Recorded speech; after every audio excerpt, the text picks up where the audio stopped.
Welcome back, fight fans. We're back and we're looking forward to another week in the UFC. Finally, we've got some more fights. And not only that, it's a pay-per-view. And not only that, it's one of the best pay-per-views I've seen. What is this in the way? It's one of the best pay-per-view lineups I've seen in quite a while. I mean, the main three are going to be absolutely insane. I can't wait to see it. So that's what we're going to be doing today. We're just going to be going through everything about UFC 273. We'll open up with our main card, of course, as always. And we're going to be taking a look at the odds. Oh, actually, I'll put that up later. So the main card, they just switched it up yesterday because they hadn't really fully announced all of the... whoops, I should really get this shit out of here. That was my keyboard. It was in the way. They hadn't figured out the full lineup yet. I noticed that they had only had 4, I believe. Yeah, 4 fights on the main card. Obviously, they weren't going to be doing that. So I kind of waited to see what they were going to do. And this is what they ended up doing. They ended up adding Vince Pichel and Mark Madsen as the opening fight on the main card. Why? I have no idea, because there were about 4 or 5 other amazing choices that they could have gone with before this one. I don't know why they chose this one.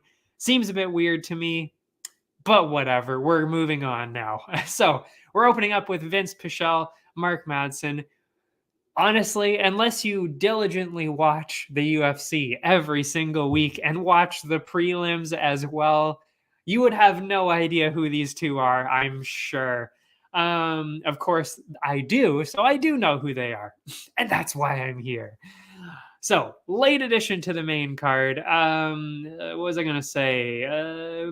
Both of them near the end of their careers. They're both in their late 30s now.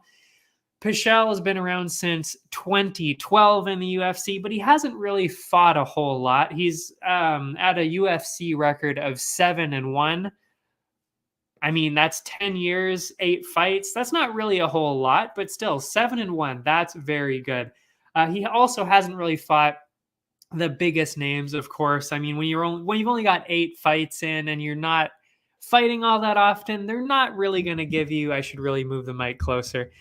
They're not really going to be giving you the best people to fight. Makes sense. But he did beat Jim Miller, Roosevelt Roberts. Those were actually 2 of his last 3 fights. And those are decent names. I mean, especially Jim Miller. Also, his only loss was by submission from Gregor Gillespie, who is actually still currently ranked. So, I mean, even his one loss was actually to somebody fairly impressive. Mark Madsen, on the other hand, definitely newer to MMA as a sport. He is an Olympic wrestler. You might know him from that. They talk about it constantly on the broadcast that he was there. I honestly can't. I think he was a gold medalist. Might have been a silver medalist. Honestly, I can't really remember. But yeah, he's 11-0 so far, though, in MMA. I want to say 3 or 4-0 in the UFC. I didn't write that part down, but yeah. Now, normally you'd be going towards the undefeated guy here, of course. Madsen, thanks to that Olympic experience and his undefeated record, of course, that would normally be the way you would go, but not really this time. Loki, leave it alone. Go away. No, no, no. Loki's looking at the cord and being silly, whereas he should sleep. Anyway, so normally you would go that way. But honestly, after watching his last two fights, I wasn't really all that impressed. And a lot of people, including myself, didn't even think that he won his last fight. He won by decision over Clay Guida in his last one. And honestly, I don't really know how he got the judges on his side, because it really seemed like he was definitely losing that, especially 2 rounds to 1. Maybe not, the third round, okay, he probably won the third round, but the other two seemed very clearly favoring Guida. So honestly, I don't even think he won his last fight. Yeah, and I mean, on the other side of it, you look at Pichel, and he's been pretty impressive his last couple of fights. I think I mean, 7-1. You got to remember that. Like, people might not know who he is, but when you're talking about a 7-1 record in the UFC, that's pretty good. That's pretty impressive. So I don't know, just putting all that together, I think it's going to be really close. It's going to be really interesting. I think it's going to be pretty similar, actually, to the Guida fight, Guida and Madsen. I think it's going to be pretty close to that, where it's like, ooh, the judges could maybe go either way. But I really think that I'm going with Pichel on this. And if you look at the odds, of course, we've got the link over to Bet99. Throw up the banner. There it is. If you go over to Bet99, excuse me, the odds are sitting slightly in favor of who I'm saying, Vince Pichel, -129. Mark Madsen is at +105. And that should really actually tell you really all you need to know. I mean, yeah, Madsen's undefeated, Olympian, 11-0 here, but there's something going with Pichel here. There's just something extra. Plus, I think these are just reflecting what people saw in Madsen's last fight or two. It's just he's not really quite as polished as he should be in the UFC. Like, he'd be amazing anywhere else, incredible. But when you're in the UFC, you're fighting the best of the best. And I just don't know if he's at that level for MMA specifically. Wrestling, of course. But MMA, I'm not quite sure. So I'm, of course, going with Vince Pichel on this. But it's so dead even that if you want to go on the underdog, statistically speaking, you are also correct. So there's really no wrong way to go with this. I'm going with Pichel, though. That's just me. The over-under on this, over-under 2.5 rounds, makes sense. It's at -200 for the over 2.5 right now. And that makes a lot of sense. I was saying it was going to be going to a decision, especially when you've got a wrestler like Madsen. If he does end up having his way a little bit more, he's probably going to be grappling a lot. It just makes sense towards a decision. And can Pichel even finish Madsen? Like, can he knock him out? I don't really know. I think it's going to be a rough fight for Madsen. I think it's going to go the entire distance, though. So I'm going with the over. But at -200, maybe not the best betting line to take advantage of, but that's up to you. I think it's going that way, though. Next one. I can't believe that took 5 minutes to talk about. Mackenzie Dern, Tisha Torres. This is a very exciting one. I'm actually really excited for this. Flyweights, 2 of the division's best. Dern, of course, coming off a decision loss to Marina Rodriguez. We talked about this when Rodriguez fought, what was that, 2-3 weeks ago? Something like that. So we just talked about her. Before that loss to Rodriguez, I'm just going to say Rodriguez, even though I know it's Rodriguez. Dern earned her spot in the rankings after getting three first-round finishes in her 4-fight win streak. Very impressive. All by submission. She is a BJJ world champion. She is amazing, amazing, amazing on the ground. Super specialist on the ground, really. Not as well developed on the feet, but she's still pretty good. I mean, obviously, she got all the way up to that. I actually didn't write down. Oh, yeah, 5th for her 5th spot. So, I mean, she's still good on the feet. Who are we kidding? Torres, she came into the UFC all the way back in 2014, fought pretty much everybody in the division. I mean, when you're around that long and fighting that often and you're that good, you're going to be fighting everybody that's good. So she's fought against Wei Li, Joanna, Andrade, and Rose. Sadly, those were all losses. And they came all in a row, actually. All four of them were in a row, 2018 to 2019. But since then, she's come back on a 3-fight win streak. And again, like I said, those are the best people, honestly, in flyweight. In flyweight history, really. Actually, oh, wait. No. A lot of those are strawweights. Those are really the best in strawweight history. So yeah. And I guess she would have moved up to flyweight to do this one. I don't actually know when she moved up to flyweight. It didn't say that. Anyway, this seems to be the tightest matchup of the night for me, except for maybe the one that we just talked about. It's pretty close, pretty close. Both of them are very experienced. Both of them are very talented in their own areas. Torres, much better on the feet, obviously. Dern, much better on the ground here. The only thing that I can really think of is that Dern really only struggled with Rodriguez last fight because Marina had a longer reach and is one of the better strikers in the division. I don't really think that Torres is on that same level. She also doesn't have that extra reach. So I think that then brings it back in favor of Dern. Thanks to those factors. Plus, like I said, those are all strawweights actually that I mentioned. And I didn't even notice that when I was writing this. So that actually even also favors Dern because that means she's probably bringing in just the slightest bit of weight advantage into there too. Plus, of course, she's used to fighting and submitting people that are true flyweights instead of strawweights like Tisha Torres. So that really even just favors more what I was about to say, which was that I favor Dern in this matchup. I think she's going to be threatening submissions all night long. And, a lot of clinch, a lot of taking down to the ground because I just don't think that Torres's striking is up to the same level that Rodriguez was in the last fight. And that's really all she had a problem with. And when she did get Rodriguez down to the ground, it was very clearly Dern's round to win. So, yeah, definitely going in that direction. As for the odds, they are almost dead even right now. Dern is at -113. Torres is at -109. So slight favor towards Dern, and I feel the same way.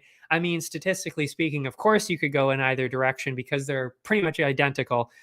But based on what I said, you've got maybe a slight weight advantage, insane grappling and submission skills, and the reach is the same. So that really all favors the grappler ground person here, Dern. So that's what I'm going with. The over-under on this one is at 2.5 rounds.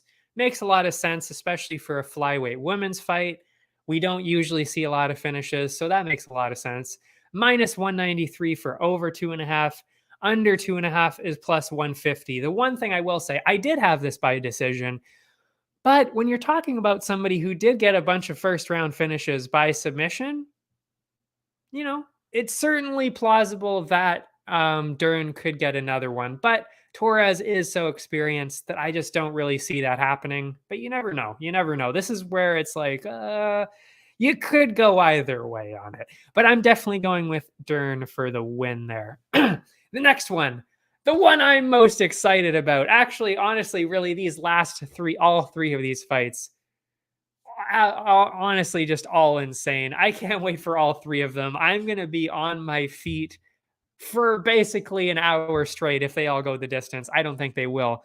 But I mean, I can't wait to see these last three. And it opens up with Gilbert Burns, Khamzat Chimaev. Oh my God, I can't wait. How could you not be a fan of Chimaev at this point? If you're not a fan of Chimaev, you're probably just a hater, honestly. Because, what else is there to say? We already talked about him a lot in the lead up to his last one. But he's 10-0, 4-0 in the UFC. I've never seen anybody do this, honestly, really in any sport. I mean, it's absolutely insane what he's done. He's been hit by one single significant strike in his entire UFC career. That's just mind blowing. I mean, seriously, how does that even happen? How how do you only get hit punched once? That's crazy. And out of that, he's gotten 2 KOs and 2 submission wins, so he's even on either side there. Absolutely insane.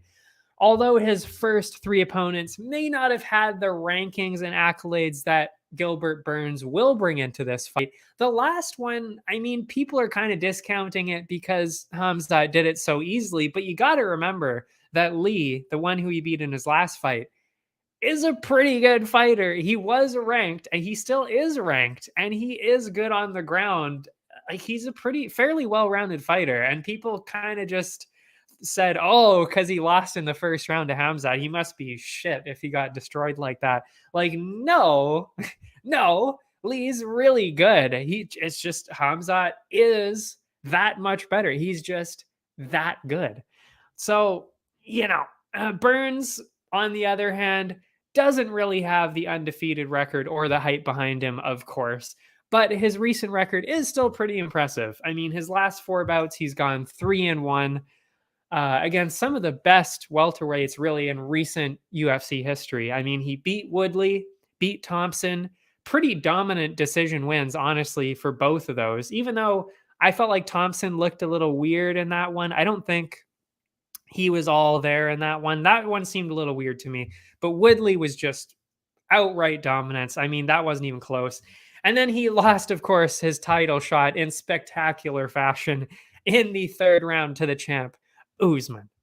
I don't really even need to say much here, honestly, because I mean, I think, there's just something so unique, terrifying, entertaining, just absolutely, honestly, like otherworldly, really, about Chimaev, really.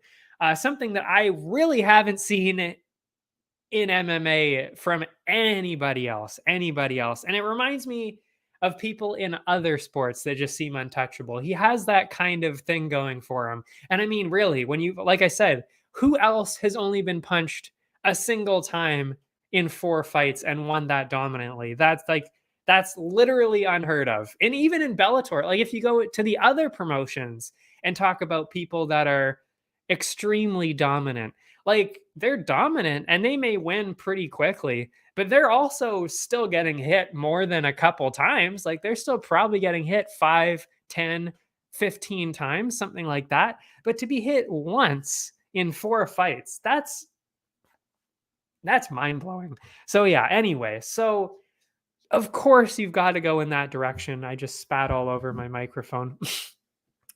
But you gotta remember, and I mean, of course, the odds are going to be wildly one-sided, and we'll get into that real soon. But you gotta remember too that Burns isn't a slouch. Like, he's not like really. I mean, I'm not saying the first 3 guys that Hamzat faced were slouches by any means, but Burns is obviously far and away the best person that Chimaev has ever fought. So, I don't think that, and also remember too, that Burns is one of the best people in the division on the ground. He might actually, I'm trying to think of people who are ground people in the welterweight division. Honestly, I think he might actually be the best person on the ground in that division, except for maybe Covington. Covington is probably the best on the ground, but then it's Burns. And then it's kind of the other people don't really do a whole lot of wrestling in there. Usman is a wrestler, but he hasn't really tended to use it all that much. But yeah, and now it's, now, like I said, it's Chimaev coming up. What was I going to say with that? But yeah, that's what I was going to say. But that being said, even though Burns is that good on the ground, I don't know if it'll make 100% difference. Will Chimaev get a submission? I don't know. I don't think so, honestly. I think that Burns is good enough that he won't necessarily be submitted, but I do think that Chimaev is probably going to get some kind of ground and pound TKO, something like that. He's going to get him down there and he's going to start wailing, and then the ref is just going to stop it. That's how I think it's going to go. But of course, if Chimaev doesn't even want to go to the ground, there's also just a good chance that he could keep it on the feet and knock Burns out. Because, I mean, Usman knocked Burns out. And I think Chimaev is probably on that same power level. He's pretty close anyway. So I think it's definitely possible that he could even just get a KO. What have we got? I see the fight being a war, but then Hamzat submits him in round 3. Interesting. Yeah. You know, I could also see that too. I'm thinking it might be a little bit earlier than that. I don't know if he makes it to the 3rd, but I also think that we'll make it out of the 1st this time. I think that we're going to be seeing a round 2 Chimaev. I definitely agree with you there that it's going to be longer. If you look at the odds, let's see what we've got. Minus 500 for Chimaev, of course, as we said, of course it's going to be one-sided. Plus 350 for Burns. Makes sense. I mean, this is one for the parlay, and I'm going to talk about that later, of course. But what we're going to be doing, I'll say it right now, we're going to be putting these last 3 fights in a parlay because really the 3 people that are favorites, it's almost, I wouldn't say that it's impossible, but it almost seems like I can't even imagine a world where where any of these 3 people loses. So of course these next 3 are going to be on the parlay, but we'll get into that later. The over under on this, and this goes into actually what Zach McDyer 17 was saying. The over under is at 1.5 right now. Over 1.5 is actually at minus 129. So they're kind of maybe thinking what we were thinking, which is maybe, this seems to be the fight that will actually bring Chimaev later into the fight, maybe late 2nd, or as you were saying, in the 3rd. And that's certainly possible. I could see that. But as you know, statistically speaking, again, if we're bringing it back into what he's just done, the under 1.5 at plus 100. I mean, if we're talking about Chimaev and what we've just seen, plus 100 really isn't that bad. And you might actually want to throw a little bit at that. That's not terrible. But if you really, really, really believe in Burns here, if you really think that he's good enough to do that, and maybe Hamzat isn't quite as dominant as people are saying he is, maybe you do go with the over, because that is pretty close. I mean, minus 129 plus 100. It could go either way here. It could go either way. Yeah, I mean, honestly, you could really go either way on that one. The co-main event, the bantamweight title fight, the unification belt. Unification bout, I should say. Aljo Sterling, of course, and Piotr Jan. I mean, we all know the backstory here, of course. I mean, Jan was winning, obviously, dominantly winning. I see Burns dropping hands up. Really? Okay, that's an interesting take here. I see Burns dropping Hamzat at some point. I mean, Burns was able to drop and grow. Yeah. Yeah, you're not wrong. You're not wrong. But I don't know. It's just because Hamzat is so elusive and so good, so smart at avoiding people. I just don't see him dropping him. And he is pretty tough because I have seen some other things too. But I don't think he's going to drop him. I do think you're right that he's obviously going to hit him more than one time, I would say. But I don't think he's going to drop him. But I love seeing comments so we can talk. I really do. I don't get too many comments, and I love the discussion. So please keep sending more. As I was saying, we all know the backstory for Sterling and Jan. Of course, Jan was winning the fight. And then in the 4th round, after some terrible advice, I don't even know what the corners were thinking. I don't even know what Jan was thinking at this point. Because, I mean, before he threw the knee, I was like, oh, he's not going to throw this knee, is he? I could tell he was going to do it. I was like, no, don't do it. Don't do it, man. This is so clearly illegal. Don't do it. Oh, my God. And then out of nowhere, he does it. Unbelievable.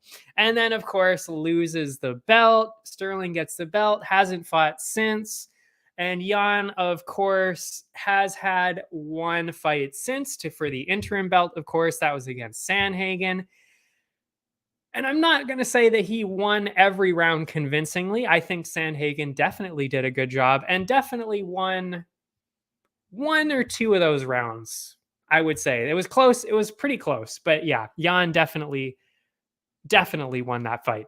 What was I going to say here? Looking at the notes. Now, what do we see here? I mean, really, you don't need too much backstory and back information on this. I mean, really, you just have to look at the last fight that they had, because that was Aljo's last fight. Has he had a chance to improve? I don't really know, because we haven't seen him since then. Obviously, I will say, of course, I'm sure he learned something. He had to have learned at least a few things from his fight from Jan, of course. So I'm sure he's gone back to the drawing board, learned from his mistakes a little bit. And I'm sure that this will probably be a little bit closer, at least. Yeah, I think you're right here too. Let's see. I think the UFC community could be underestimating Sterling a bit. Sterling was fighting regularly. Yeah. You know what? And that's what I was really just getting into. I think that he will have learned quite a bit from what he did in the last one and will be coming back a little bit smarter this time. But what I was just about to say, though, is I just don't know if it'll make that much of a difference. Do I think that Jan is going to just completely obliterate him? No, I don't think so. I really don't. And I agree with you there. But I do think, especially from what we saw from the Sandhagen fight, I think he's just on another level. He's so skilled, so dominant, just unbelievably good, especially with the boxing, that it's just, yeah, I just can't see that Sterling can overcome that. I just think we're going to be seeing a slightly closer version of what we saw in the fight last year. That's what I think. So I think we're going to be seeing Jan by decision. I don't think either one of them is going to get a finish. Even if Sterling did come in, especially wrestling heavy, I think that's Sterling. Obviously, Sterling's way to win is through the wrestling. But do I think he can finish Jan? Honestly, no, I really don't. But I do think it's going to be close. I agree with you there. What are the odds? Minus 500 for Jan. Of course, we said it was one-sided.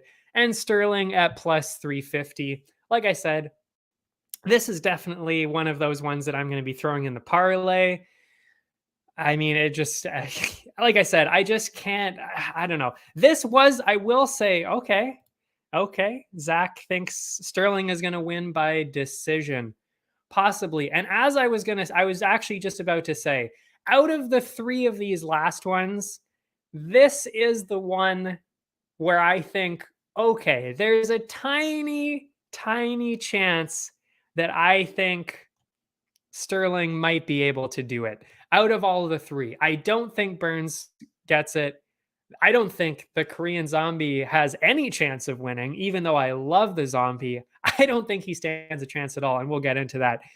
But this one is close. Like, Sterling is good enough to maybe do something, but I still think the very clear safer bet here, especially for a parlay, would be Jan, because he hasn't really shown any flaws really too much in his game at all, especially ones that Sterling can really take advantage of. Because really, the only thing that Sandhagen did was he competed with Jan on the feet, and that's where Jan was like, "Oh shit, okay, he's kind of hitting me up a little bit here." But on the ground, I mean, even Aldo didn't do too much. Like, I mean, he hasn't really been challenged at all. Plus, Jan is actually, if you look, I think actually, isn't Jan listed as a grappler or something on UFC 4? I could be wrong. I can't remember. I'm trying to think back to the game when I played the game a lot. I can't remember. Anyway, he does do some wrestling too. He hasn't been able to show that off. So I don't know. I think he's just too well-rounded, too skilled. Anyway, the over-under, of course. Minus 134 for over 4.5. Under 4.5 plus 105. I think the clear choice here, very much in the decision at the over 4.5. I just don't see either one of them getting a finish here. So minus 134, that's pretty good. I would confidently go with that. Next one, Volkanovski, Korean Zombie, Featherweight title fight. My God, I can't wait to see this. I mean, you gotta love Volkanovski. How can you not? Also, you gotta love the Korean Zombie. Honestly, I mean, both of them, fan favorites. Love both of them, but especially Volkanovski because he's hilarious. Now, Volk, of course, one of the most dominant featherweights, really in UFC history at this point. 10-0 in the UFC, and his last four over, I would say, maybe with the exception of Ortega, I'm not sure. All of them definitely being in the Hall of Fame. I mean, Max Holloway, obviously Hall of Fame, beat him twice. They were close, though. I'm not going to lie. I even thought maybe Holloway won one of those. It was close. Jose Aldo, Hall of Fame guaranteed. Ortega, possibly Hall of Fame. Maybe. So, but yeah, his wins over Holloway may be questionable, especially to some people. Some people are pretty adamant that Holloway won. I thought it was close. But there's no denying the fact that, I mean, Volkanovski is clearly far and away the best person in the division, and it's not even close, except for Holloway. The Zombie, on the other hand, beloved by all UFC fans, of course, joined in the WEC days back in 2010, fought against some of the best fighters in the division, and he's gone 3-1 in his last four with wins over Edgar, Moicano, and then most recently he got a decision over Dan Ige. I was just reading. I think Volk will knock out Zombie in round 4. And you know what? I'm not opposed to that. I'm not opposed to round 4 or 5. That's not a bad guess. I was thinking similarly, but the only thing that changed my mind, and I will get into this, there was one thing that changed my mind towards a decision. No offense to Zombie. I love the guy, of course, like I said, but I do think it kind of seems fairly one-sided in this. I mean, his last one was over Ige, and honestly, he really only got this fight because Holloway pulled out and everybody else is kind of busy. That's the only reason that we're seeing this Zombie fight. Not that I'm complaining. Again, I love Zombie, love Volk, love to see this fight, and I can't wait to watch it.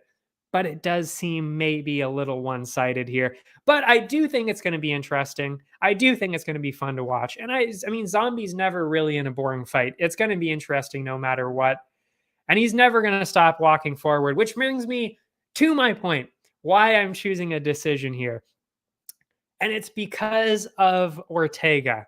Ortega could not finish the Zombie. Plus, it's literally his name. He's the Zombie. He keeps walking forward. He will keep coming back, keep walking forward until the final bell. Because, I mean, Ortega, he threw a lot. He threw a lot at the Zombie, and even he couldn't finish him.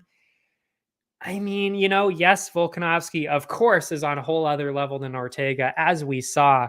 But I don't know. I just think that Zombie's tough enough that he will make it. I definitely think he'll make it to the 4th or 5th rounds. But, you know, that's where I was saying I could see possibly that 4th or 5th round finish. I do agree with you there. That is possible. But I think because of that toughness that we saw in really all of his fights, I think he's going to make it to the final bell. That's my guess. That's my humble opinion on the subject. The odds, minus 750. Good God, for Volkanovski. Plus 500 for the Korean Zombie. I think that's, you know, like I said, all three of these last ones, all parlays, of course. And I mean, I'm probably going to be throwing a lot of parlays around myself just because of all these three fights. Yeah, I mean, it just makes a lot of sense. The over-under on this one, over-under 4.5, minus 155 for over 4.5, plus 120 for under 4.5. Like I said, it's certainly possible that we could see the under 4.5, and it is at 4.5, not 3.5. If it was 3.5, I would definitely be leaning towards the over. But considering what we said, Zach said it too, I think it's plausible. You could maybe throw a little bit of cash on the plus 120 if you think Volk can get that KO. because I don't think he's going to be getting a submission. I can tell you that. But yeah, but also if you look at their records, and that's what I do here, I look a lot into the records and see how often somebody is finished. The Korean Zombie never really gets finished, except for, of course, by the elbow that he literally did not see coming at all, of course, by Rodriguez. And Volkanovski doesn't really get a whole lot of finishes either. So that's why I had it leaning towards the decision. But like I said, I predict another leg injury. Oh man. Oh boy. No more leg injuries. No. Okay. Oh, anyway, so that's it for the main card. But of course, I have some prelims to talk about too. I always do this. We always have a few prelims to talk about, and we're going to be talking about 1, 2, 3, 4 of them today. Oh, 5 of them. Right. That's actually quite a few.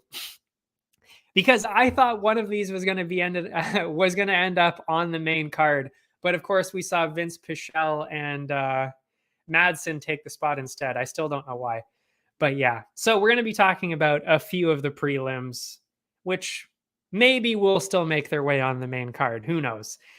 The first one I want to talk about, and it's only because I'm a huge Kay Hansen fan. We've got Pieta Rodriguez and Kay Hansen. I'm also featuring this one, not just as a fan of Kay Hansen, of course, but because both women are pretty young. I mean, they're very young, actually. Hansen is 22, and I think Rodriguez is maybe 26 or something like that. So they're both pretty young, and they both have a promising career ahead of them in the UFC. So you love to see that up-and-coming talent. I love to feature stuff like that. We recently saw Hansen, of course, in January, where that was not great. She fought up a division, though, at flyweight. For this one, she'll go back down to her natural weight, 115, where she was looking much, much better. She's just not big enough to be at 125. But at 115, completely different story. And that's why, again, I'm talking about this. She's got the huge edge in grappling. And at 115, because of that strength, because of that skill, it just makes a little bit more sense. Oh, wow. I didn't finish typing about it. On the other side, you've got undefeated Dana White's Contender Series, Rodriguez. So she is undefeated on the other side. So I do think this is going to be very, very close. And you could certainly go with the undefeated fighter on this one. And maybe, who knows, maybe I'm just saying this as a fan of Kay Hansen. I don't know.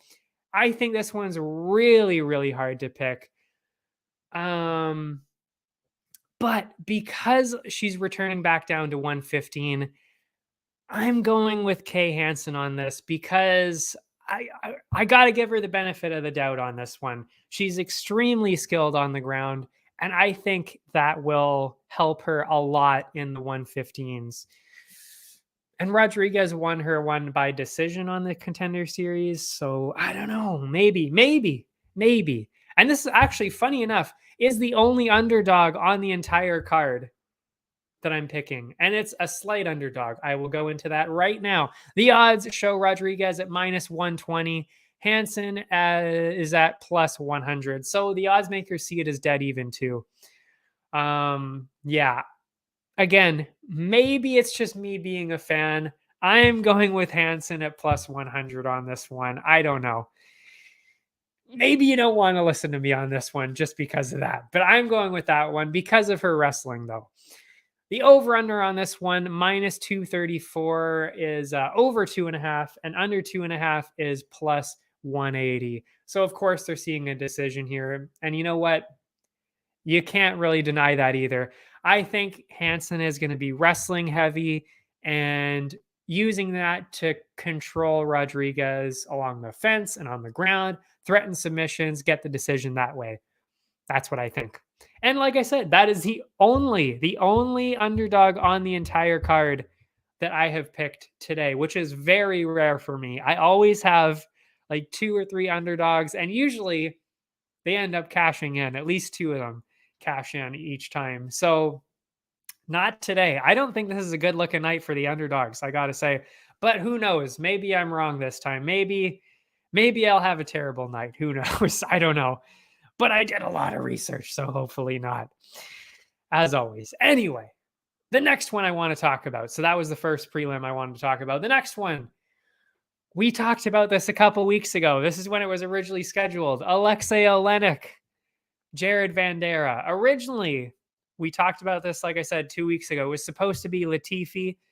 Latifi had to pull out. I don't remember why. I didn't write it down, so I don't know why. But it's now switched into Olenek and Vanderaa. And this really actually favors my pick from before. I had Olenek originally. Now I'm definitely Olenek, and he is actually a small favorite in this one. I said it last time. Olenek, one of the most prolific fighters in MMA history in general, not even just in the UFC, but MMA in general. 59 wins, 16 losses, and 1 draw. That's unbelievable. That's almost 80 MMA fights. I've never seen anything like it, except for, I mean, Arlovsky is coming close. He's fought a lot too. But yeah, Jim Miller maybe too, maybe Matt Brown, people like that, maybe. But yeah, it should be said that, and he's gone 2-5 in his last 7, which is not good. But all 5 of those guys, with the exception of Overeem because he retired, are currently in the top 15. That should tell you enough. He has only lost to ranked people, and he's honestly made it pretty close with quite a few of them. Vanderaa started his UFC journey on the Contender Series in 2020, made his debut here with 3 fights in 2021. Sadly, just like Olenek, hasn't really gone well. 1-3 so far in the UFC. But all 3 of those losses against fairly noteworthy opponents like Spivak, who is ranked, I believe, still. Romanov, who will definitely be ranked in the near future because he is amazing, just incredible. And then Arlovsky, who, of course, is not ranked, but has made a resurgence in the past couple of years for being, I don't want to say old, but he is over 40, which is ancient in MMA years. The matchup between Olenek and Latifi seemed pretty close to me, and I did lean towards Olenek on that one. But this one, honestly, just seems to really favor Olenek a little bit. Like, I wouldn't say quite a bit, but definitely does favor him. He's got the pretty obvious edge and experience. I mean, he does over everybody, really. Plus, he's known for his stamina. He's known for his grit and his ground skills. So he's not going to get tired, and he's not going to be fazed by anything that Vanderaa throws at him, really. And he's got the ground skills to back all of that up. Vanderaa also very, very tough to beat, though. But he's had very notable problems against grapplers. And what is Olenek? He is always being a danger on the ground. So that, to me, makes all the difference in the world this time. Yeah, what was I going to say here? Being that Alexei is so skilled, there's a very real chance that we could actually see a submission win here. But the safer bet, I would say, is a decision win that he's going to get with that grappling.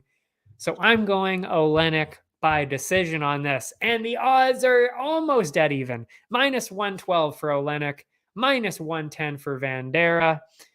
The over-under on this actually fascinating. Over-under 1.5 rounds, -105 for over, -125 for under. I think that's a complete no-brainer. 100% jump right into that over 1.5 at -105. I mean, both of these guys are very, very tough people to finish, both of them. So, I mean, I cannot stress enough. I will definitely be putting money on the -105 for over 1.5. That is a perfect looking betting line. Do that. And then, of course, also on Olenek at -112. The next one I wanted to talk about, Aspen Ladd, Raquel Pennington, ranked bout at bantamweight. Of course, what's interesting though, is they actually both normally fight at featherweight, but there are no rankings at featherweight. So I think that's why they moved this down to bantamweight. And that is very, very important in this case for a very specific reason in terms of Lad. And we will get into that in a second. Actually, we're going to talk about it right now because I always go by my notes. That's very important because Lad has always had extreme difficulty cutting weight down to 135. In fact, we talked about this in the summer last year. It was pretty scary to watch, honestly. If you saw the clip, this was her. She was the one behind the shield there. You know, they have a black curtain, a privacy curtain. She was back there. She was shaking all over the place, trying to stand up on the scales. Ended up having to pull out of that fight because it was just too much. The weight cut was just way too much and it just couldn't happen. It was not looking good. And I even specifically said she should never, never fight at 135 again. I mean, you unless you make some serious, serious changes to your entire lifestyle, if that happens to you, you should probably never fight at that weight again. So that is what's making a huge difference to me. Prior to all that weight cutting issues, though, oh yeah, and of course she lost her last fight in one of the most boring fights I've ever seen, and it was pretty well known, still pretty well known as one of the. I mean, I didn't think it was the worst card I've ever seen, but really, the main event, it was probably the worst main event I've ever seen, and that was a loss to Norma Dumont. Did absolutely nothing. Dumont was, playing her game, won the decision pretty easily, but she also didn't really do much either. But that was because the Lad was literally doing nothing. So, yeah, just has not looked impressive at all whatsoever recently. Before that, though, all the way back in 2019, she was 9-1 with wins over Kunitskaya and Eubanks, and her only loss came from Durandamy. Yeah. But, and I mean, maybe it's an age thing because, like, as she was younger, she had an easier time cutting that weight. And then the whole reason actually why she didn't fight from 2019 to 2021 is because I can't remember how many canceled fights it was, but it was like 5 or 6, maybe even 7 fights that were canceled because of these weight cutting issues. So it wasn't just a one-time thing. This was a recurring problem for Lad at 135.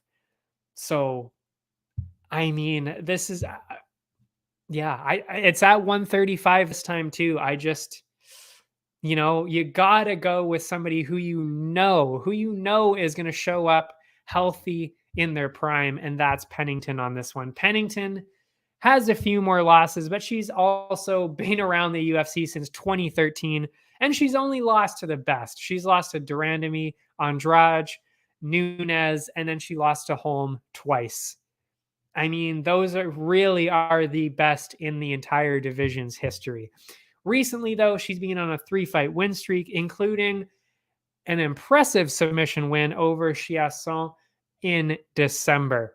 So on paper, this does seem very close. If you look at their records, who they've beaten and all that, it does seem very close.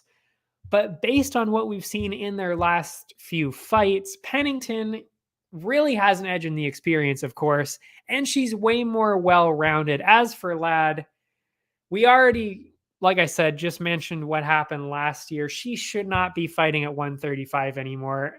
I mean, I don't want to say that it's because she's getting older, but it happens to everybody. You can't lose weight and live the same way that you do when you're 24, 25, as you do when you're 28, 29. It just doesn't work anymore, especially when you're talking about cutting weight like that. Like in a short period of time, your body just can't handle it anymore. So, yeah, it's just not good. And in fact, this is the only person I've ever had this with. It's actually at the point where it's bad enough that I'm not even sure that I would put a bet in until You're 100% sure that this fight is going on. And she is actually the entire reason that I've been telling people to not make bets until after the weigh-ins, because you never know. You never know if that person is going to make weight. They could collapse and have to cancel the fight. And you don't want your bets completely fucked over by somebody missing weight like that or having to pull out because of weight cutting issues. And like I said, honestly, that actually comes down to what's been happening with Lad. She is the entire reason that I have that rule in place. And that is why, like, you seriously have to make sure when, especially if she's fighting, that you wait until after the weigh-ins, especially at 135, to see this. So because of all of that, I have to go with Pennington. She's the much safer bet here. You just don't know how Lad's going to be. So you go towards the odds. That was a very long-winded way of saying that. But, I have to make it pretty clear as to why I'm saying all this. The odds, plus 154 for Lad, minus 193 for Pennington. I mean, even alone, just based on skill, I would say those odds are fair for Pennington. But really, even because of those weight cutting issues, I would actually probably even throw a little bit more. I think the odds should be even possibly a little higher for Pennington because of that. So I'm going with Pennington for sure on that. Minus 193 is pretty good. Over under on this one set at 2.5. Of course, again, we're talking about the women, especially two women that don't necessarily get a whole lot of finishes. They're both in a lot of decisions. So minus 334 for over 2.5, under 2.5 plus 240. I mean, you might even want to throw this into a parlay too, the minus 334 at over, or even make, get a little bit more money out of this by saying Pennington by decision. You could definitely do that too. But yeah, that's how I'm seeing it here. The next one, again, there's two more that I want to talk about, and then we can call it a night. The next one, Jairzinho Rozenstruik, Marcin Tybura. This really is the one that I thought was going to be making it onto the main card. I mean, why this isn't already on the main card is baffling to me. I mean, Rozenstruik, and it's you've got the requisite heavyweight slugfest for the night right here. Every good pay-per-view has one. Every good event has one, and this is the one right here. So why is it not on the main card? I don't know. It should be. It should be. We should start a petition. So what have we got here? You got Rozenstruik. He's had a tough time really in his past few fights. 2-3 in his last 5. Not really great, but all 3 of those fights, and by the way, these are his only 3 losses in his entire UFC, his entire MMA career, because he was in kickboxing before too, actually, came to Ngannou, Gane, and Blades. Those are all very fair losses, especially Gane and Ngannou. So other than that, he's had KO wins over Arlovsky, Overeem, Dos Santos, and Sakai. As for Tybura, he's coming off a decision loss to Volkov. Again, that's pretty fair too. Before that, he was on a 5-fight win streak with I thought I fucked something up in there, with wins over Rothwell, Spivak, Hardy, and Harris, who are also decent. Now, this to me is one of those old school heavyweight fights, and I love these. Everybody loves these. In fact, it's actually probably the reason that a lot of people still watch combat sports, because you're looking for a KO. They're both looking for a KO. They're both going to be slugging the whole time. Wrestlers need not apply. That's what we're going to be seeing here. And essentially what you see in any heavyweight fight that's like that, whoever lands the more powerful, bigger shot first is going to win. That's what it comes down to. So who is going to do that? That's where it starts to separate for me. Rozenstruik, world-class kickboxer. He has the exact same reach as Tybura. And it comes down to me for that kickboxing experience, and that Rozenstruik is usually about 10 pounds heavier than Tybura. That is where the difference comes in. Thanks to that extra power, that extra bit of skill, I think that Rosenstrike is going to land that bigger shot first and that he is going to get the finish here. I should also point out that every single one of Rosenstrike's UFC wins has come by KO or TKO. Every single one of them. So yeah, that is what I'm seeing here. And that is very important because we'll be talking about these odds right now. Odds minus 158 for Rosenstrike. Of course, like I said, he definitely has the slight edge here. So I'm definitely going with that, even on the numbers alone. Tybura plus 128. Over under on this, fascinating. I have no idea why it's set up like this. It is at 2.5 rounds right now. Why? I have no idea, because you've got two people that love to battle it out, and you've got Rosenstrike, who has only ever gotten finishes in his wins in the UFC. So to me, this really should be at the under range at 2.5. So they've got it at over 2.5 for +1 at plus 120 and under 2.5 for minus 150. Even at minus 150, I think I would still be taking that under 2.5. It just makes so much sense. I mean, you've got heavyweights who are already known for finishes. Then you've also got somebody who's never even won a fight unless they've gotten a KO. So it just makes a lot of sense. That's how I'm going. Rosenstrike by finish. That's what we've got here. The last one that I want to talk about, Ian Gary, Darian Weeks, the featured prelim. The story of this one, of course, is Ian Gary's star power. He is huge in Ireland. He's not on the same level, I would say, as Paddy the Baddy is in Liverpool, but he's got a lot of star power in Ireland, quite a following there. He's also got the skills to back it up, though. Honestly, again, no knocking Paddy the Baddy. I love the guy, but I don't think he's got the skills to carry him all the way to even the top 10. Not right now anyway. But for Ian Gary, I do think that he has the skills to eventually get over there. He sits at 8-0 right now. First round KO over Jordan Williams in his UFC debut, which was in November.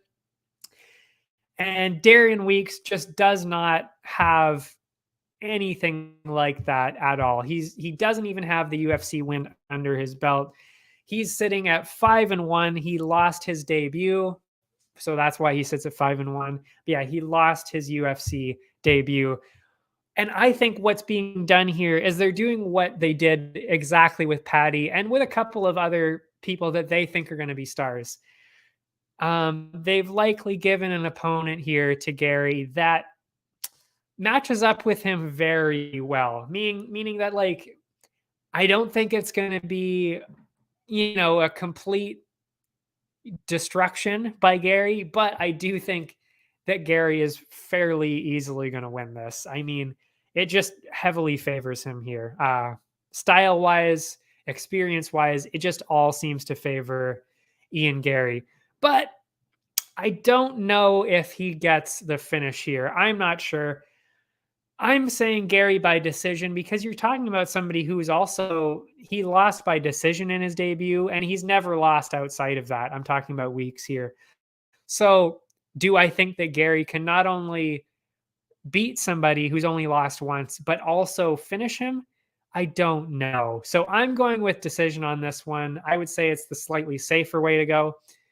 But yeah, so we're going to be putting him in a parlay as well, of course. And we'll talk about that right now with those odds.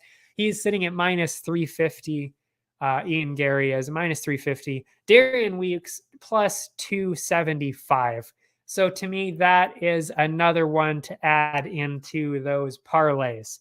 The over-under on this, and I'm obviously thinking here that it's all because of Gary's star power here and what he did in his first one, plus, of course, who he's matched up with here. The over-under is at 1.5 right now. It is at minus 175 for over 1.5. Under 1.5 is at plus 136. Personally, like I said, I think we're probably seeing a decision at the very least. Again, you're talking about somebody who's never been finished and only has one loss in their MMA career. So I think the over 1.5 is the safer bet for sure here at minus 175. But that's really a reflection of how good people think Gary is. So under 1.5,